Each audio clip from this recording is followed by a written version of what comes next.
dan kaunar ki ta yi mun miki, dan Allah ki zo ki cece ni.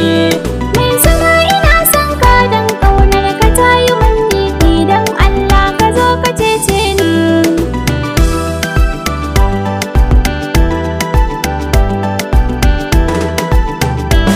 Yar budurwa ina son ki, zan iya komai a domin ki, buri na ni na aure ki, dan domin na zan magatan ki.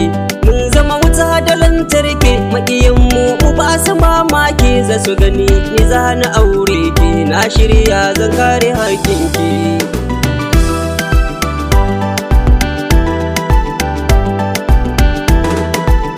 Rayuwata na baka kyautar ta, komai za a baka zan ɗauka, na shirya zama gida naka, duka rantsi wuya ina son ka. In dai akwai kana dace, na duba kaɗai na tantance, ba irin ka taho mu sha zance, ka zamto farkon da ba ƙarshe.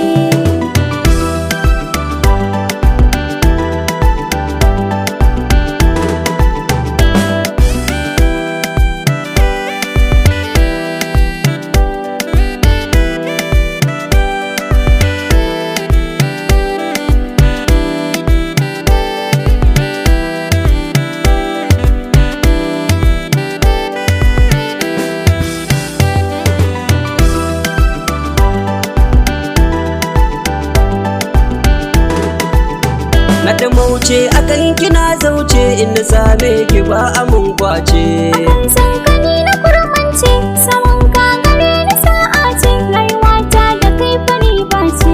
A ƙaunar ki ne nake raye, da reshe ya zan kamo ganye, dukan ra'ayi nake yanye.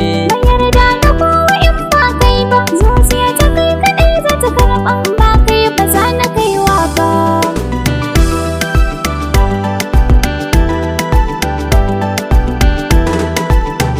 Yawanki kamar na ɗawisu, dukan 'yan mata ki zarce su, su ma kan suke ki burge su, 'yar baba mai mallakin kaina. Ina son ganin ki ko yaushe, na sayo miki atamfa galeshe, za so ni ki so na har ƙarshe.